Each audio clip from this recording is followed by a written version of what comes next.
manifestations se poursuivent pour contester les agressions de l'Est. Les femmes de toutes tendances confondues ont marché ce mercredi à Kinshasa. Ces dernières ont déposé un mémo au palais de la Nation.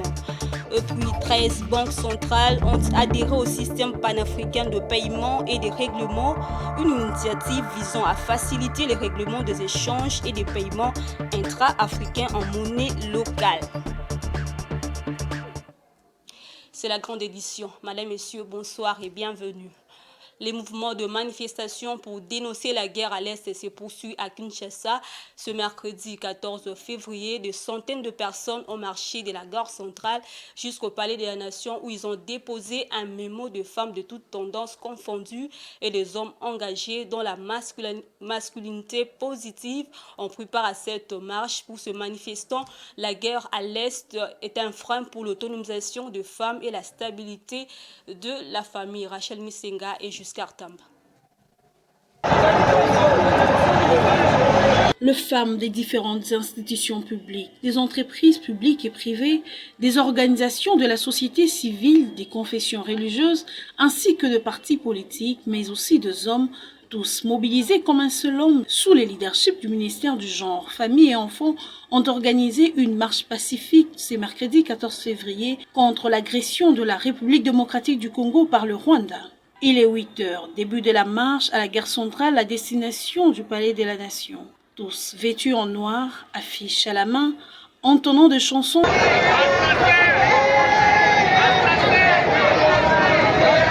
pour manifester leur mécontentement face aux atrocités de Goma. Assez, plus de 15 millions de morts, trop c'est trop. On est femmes, on a le cœur, nous donnons la vie, nous ne pouvons pas accepter ce qui se passe aujourd'hui. Aujourd'hui nous sommes là pour dire Père, Président de la République, nous sommes fatigués.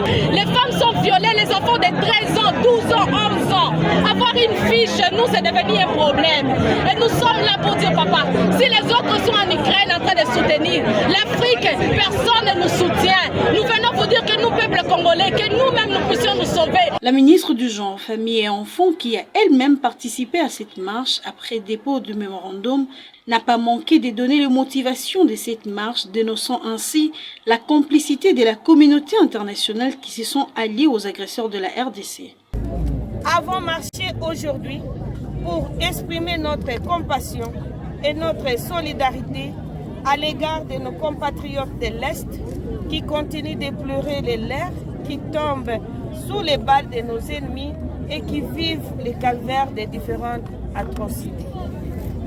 Dénonçons et condamnons la velléité expansionniste du Rwanda pour la mise en œuvre de la théorie des grands remplacements déjà en cours et l'exploitation illicite de nos terres et ressources naturelles.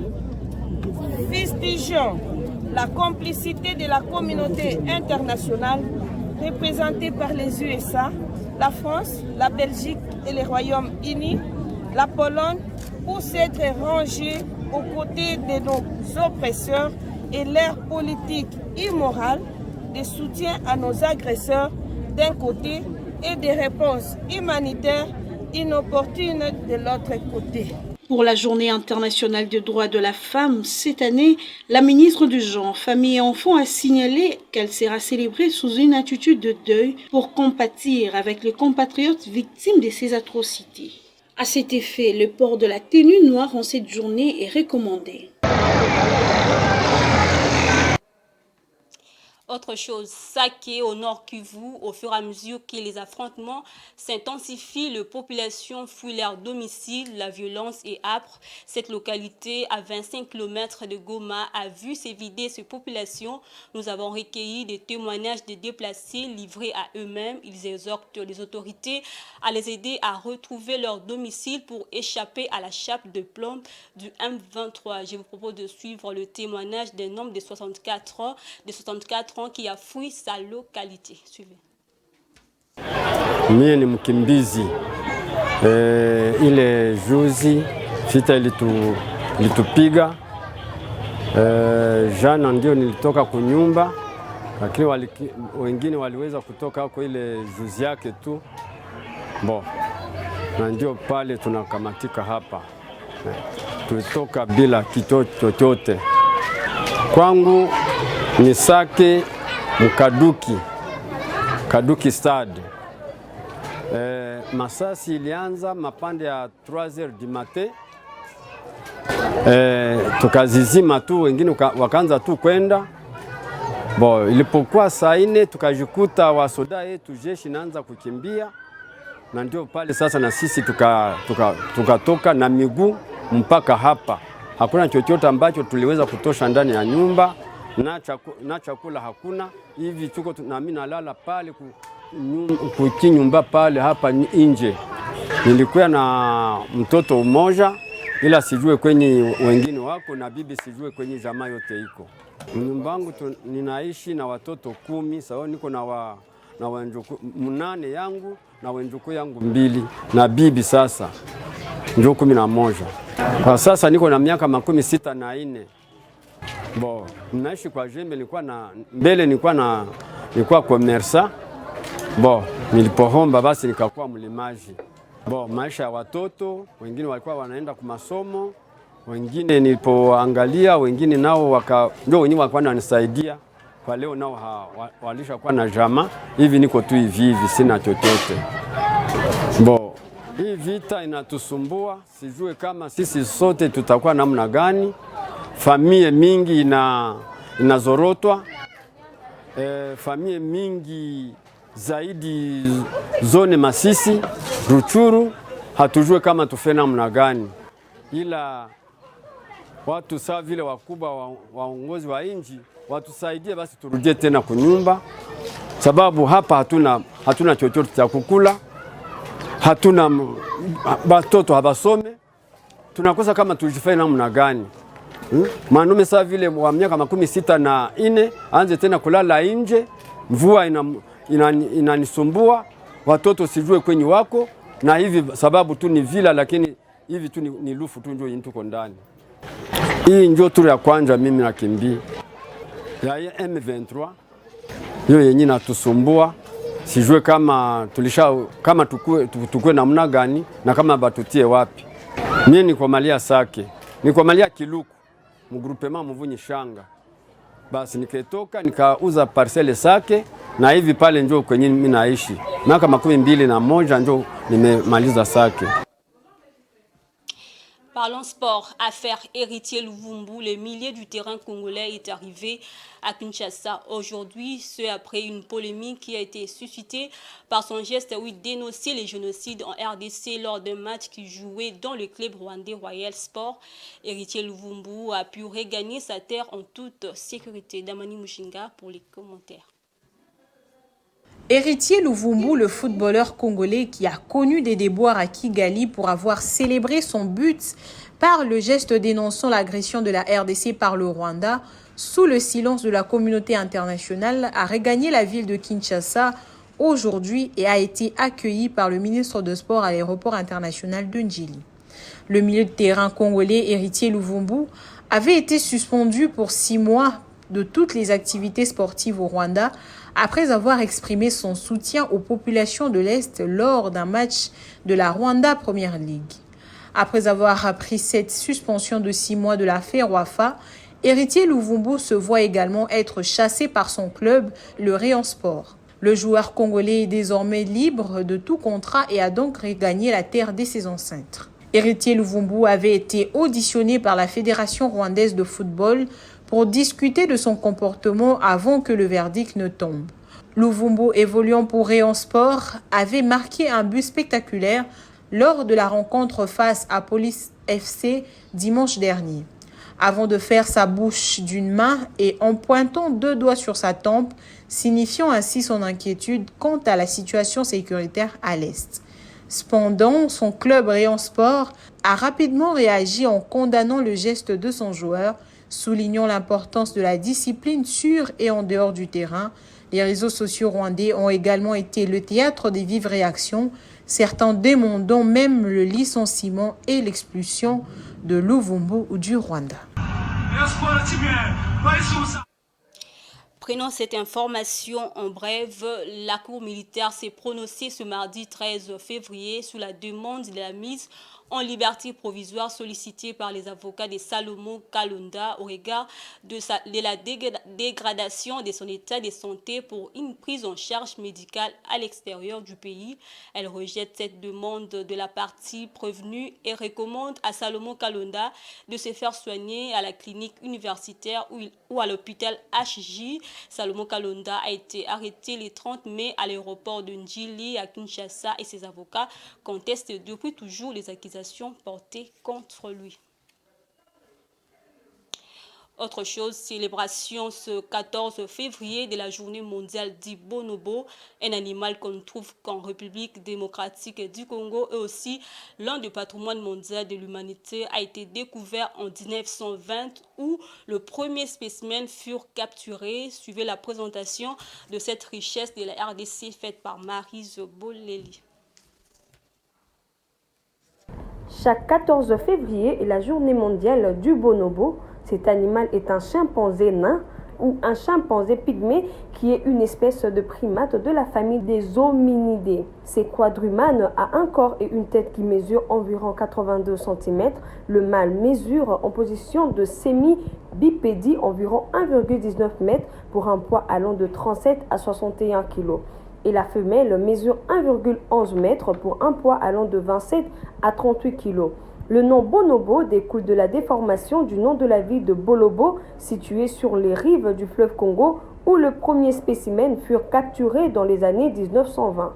Ils vivent dans la forêt équatoriale de la République démocratique du Congo, entre le fleuve Congo et la rivière Kasaï. Son expérience de vie dans la nature est de 40 ans et peut atteindre 60 ans en captivité. Il y a possibilité d'extinction pour cette race et un appel à inscrire une coutume ancestrale congolaise au patrimoine mondial de l'humanité. Madame, Messieurs, passons maintenant à la page internationale.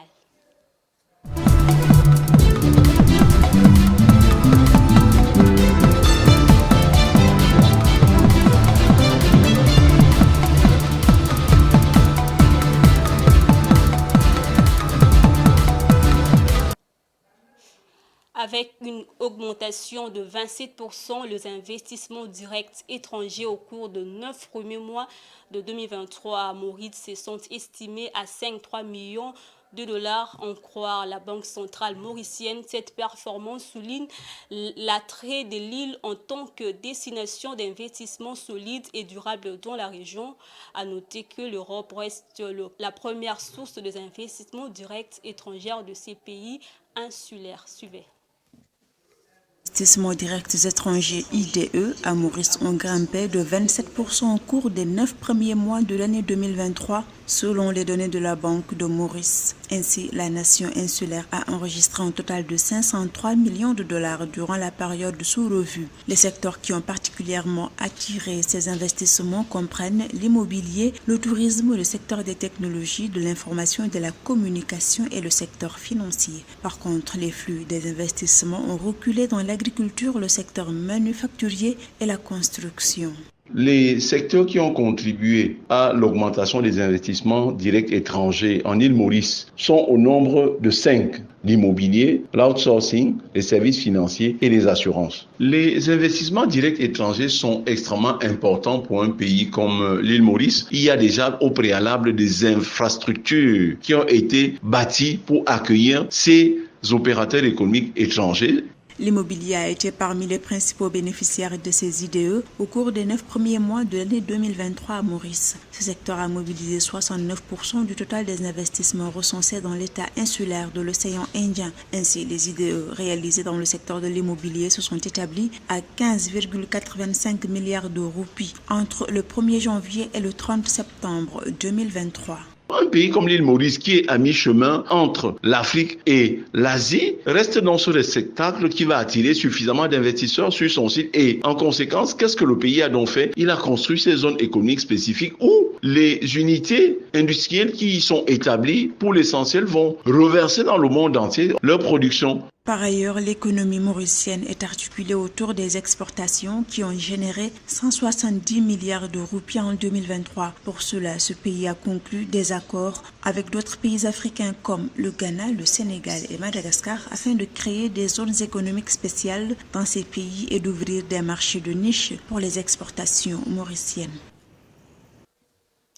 Je l'ai dit au sommaire, renforcement de l'intégration régionale et du commerce intra-africain. Selon la Banque africaine d'import-export, 13 banques centrales africaines ont à ce jour adhéré au système panafricain de paiement et des règlements, une initiative visant à faciliter les règlements des échanges et des paiements intra-africains en monnaie locale. En réunissant les banques centrales de l'Afrique, les PAPES cherchent à résoudre les problèmes d'accès aux services de paiement transfrontaliers efficaces et rentables sur les continents. Suivez. La Banque africaine d'import-export Afreximbank mobilise les États africains pour adhérer au système panafricain de paiement et de règlement PAPS, une initiative qu'elle a conçue avec pour objectif de faciliter le règlement des échanges et des paiements intra-africains en monnaie locale. À ce jour, 13 banques centrales africaines ont rejoint ce mécanisme, la dernière en date étant la Banque centrale de Tunisie. Pour Afreximbank, c'est une avancée majeure dans le renforcement de l'intégration régionale et du commerce intra-africain qui représente plus de 14% du total des exportations africaines. Nous sommes ravis d'accueillir la Banque centrale de Tunisie dans le réseau PAPS en tant que première banque centrale à rejoindre le système dans la région de l'Afrique du Nord. Le PAPS continue d'attirer de plus en plus de pays et nous constatons une confiance accrue parmi les Africains en leurs propres capacités et leur potentiel pour impulser le développement du continent par leurs propres initiatives. Nous sommes convaincus que le PAPS va révolutionner le paysage des paiements en Afrique pour le plus grand bénéfice de nos populations.